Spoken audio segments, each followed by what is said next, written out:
As boaters, we get to see awesome aqua and deep blue waters, beautiful beaches, and that long sought after, yep, evening sunset, which are so beautiful.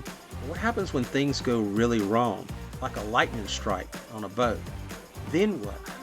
You know, electronics may not work, cell phones are out, chart plotters are gone. Then what do? Even that tablet has navionics to be completely useless. So you have to get the education so you know how to handle any situation. And that's what I thought too. Maybe I need to know how to do paper charts just in case I get myself into a situation that I can't get out of from a lightning strike. So that's what I decided to do next.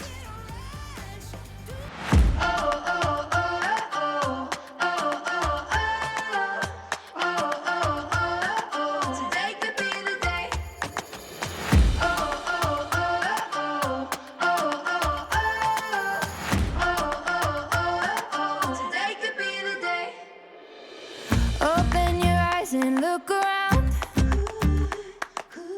So many new things to be found. I know a place where you can go, where there's no one to tell you yes or no. If you just look into your heart, you will find there. That's the place to start. If you take a step and take another again, you'll find. Talk a little bit about a class that I decided to take. It's the ASA 105, Coastal Navigation. Now, a lot of people say, why do you need to know how to navigate with paper charts? And I think about some of the shows I've seen, sailing shows I've seen, and other people I've heard stories from where they go out, they have a lightning strike, knocks out all the electronics. Phones are gone, GPS is out, chart plotter, even tablets go out. Then what do?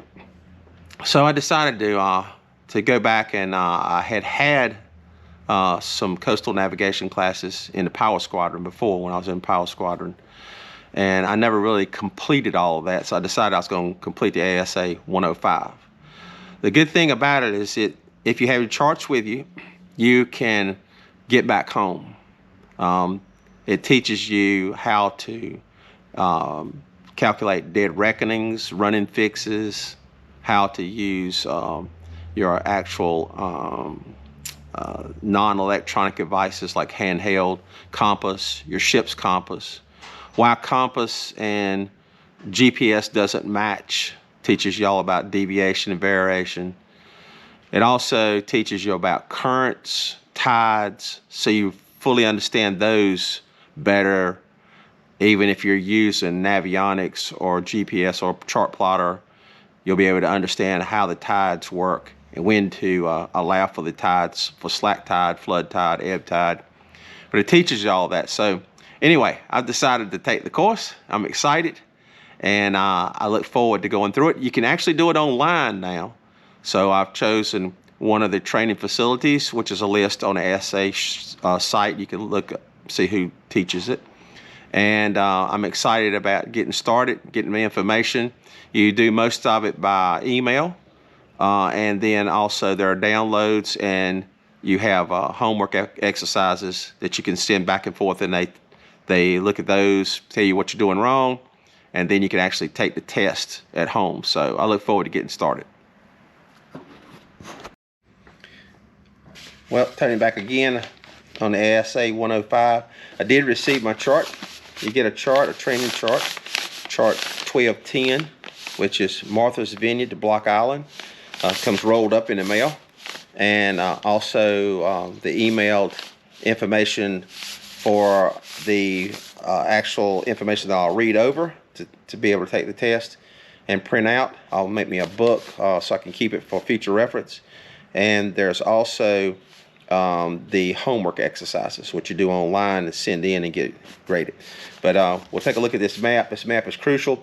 My suggestion, if you're going to take this class, is order at least an extra one of these maps.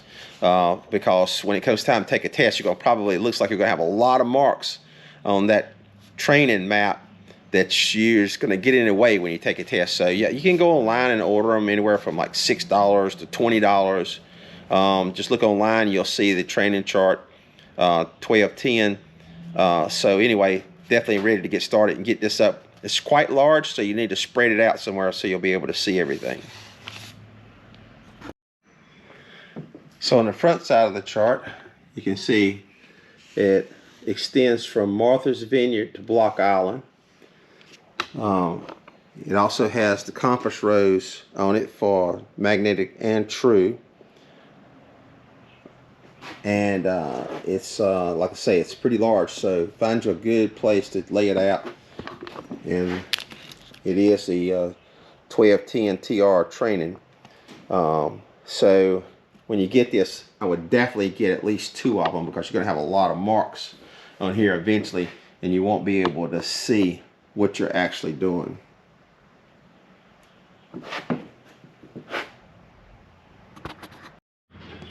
The back side of the chart has aids to navigation. You'll definitely need this information for the test and also for the training course itself. So you'll want to be able to put it up somewhere where you can actually see it to be able to understand the information that you'll need. Here's another good little tip. These little post-it notes, you can get some of them with arrows already on them, drawn on them, and they're colorful. Or you can actually do like I have here, just taking a permanent marker and draw the arrows on it.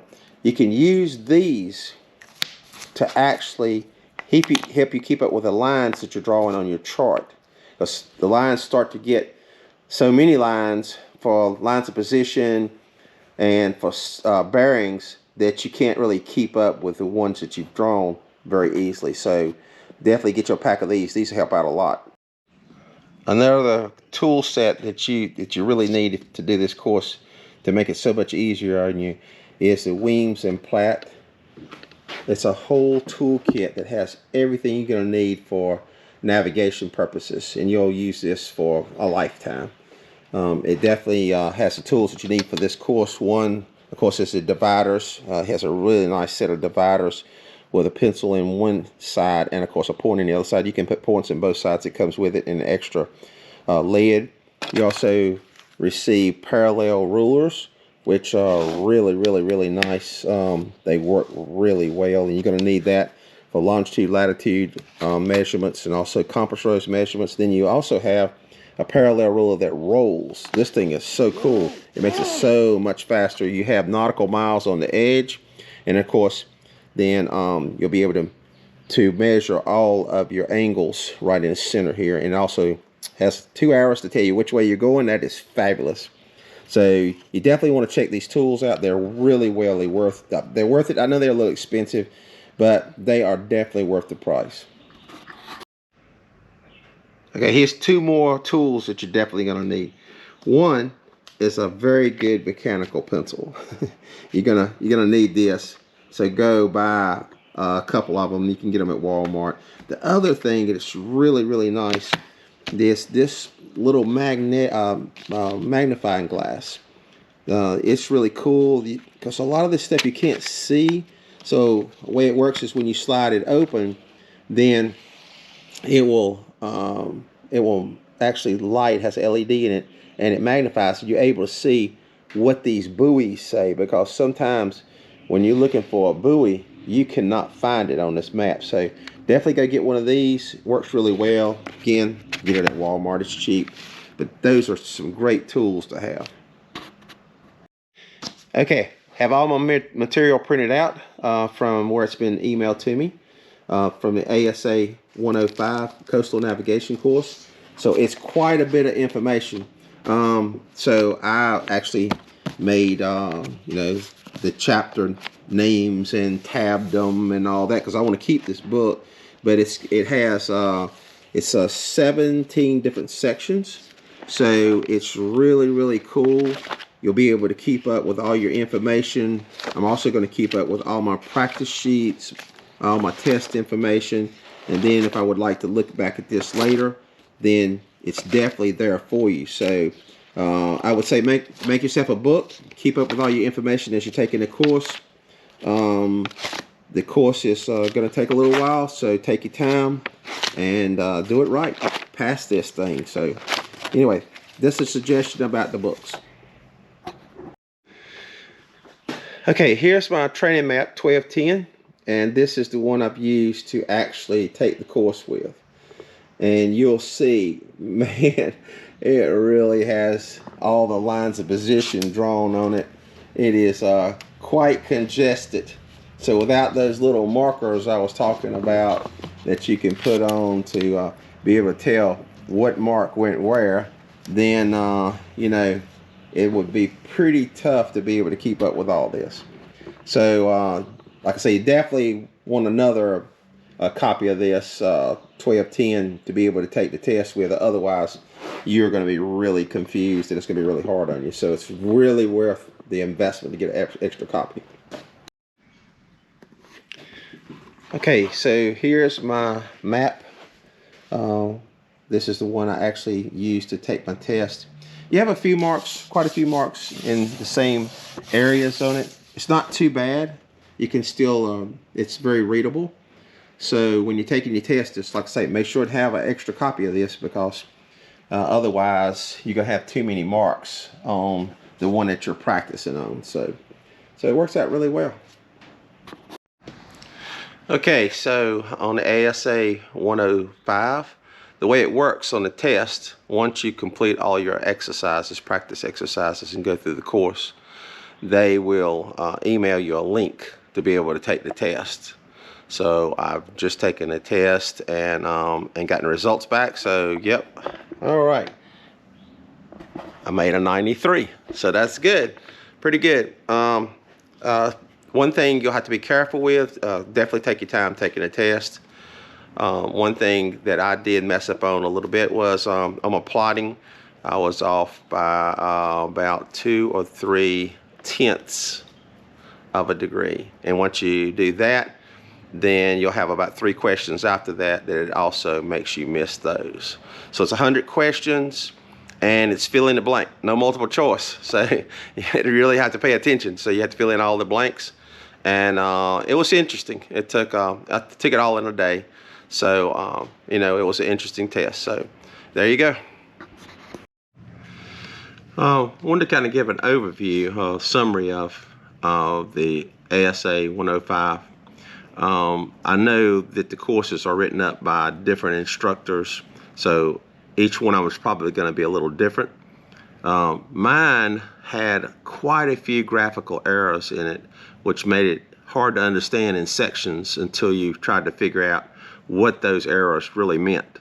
So that was one problem with it. Also, there really wasn't a lot of interaction between me and the instructor. I did have about 3 questions and I tried emailing. Didn't really get a good answer. It was more like, you're doing great, just keep going. So it depends on where you take it or who you take it from. It depends on how much interaction and probably how much you pay. Ours was a little cheaper. So that's kind of what happened there. I did enjoy the course, but you will probably need to go online and get some more information. I know I went on YouTube and got some YouTube videos which helped answer a lot of the questions. And then also on mine, some of the charts was missing out of it. Some of the charts to actually answer the questions that were the practice questions. And so that made it more difficult. I really had to go online and kind of search for those. So it just depends on where you take it. I enjoyed it. It was good. But there could have been some more, I guess, a little bit more put into it. Maybe it hasn't been out that long and they just haven't had it proofread well. So anyway, it depends on who you take it from. So if you take 105, it's well worth it. It took me about 50 or 60 hours to take the course. Did about an hour a day for 60 days. And then the test, pretty much I did that in 1 day. So enjoy the course, and it will definitely help you out, help you understand not only the nautical charts and how to figure dead reckonings, but also tides and currents and know exactly what you need to know about reading compass and compass errors when you're boating.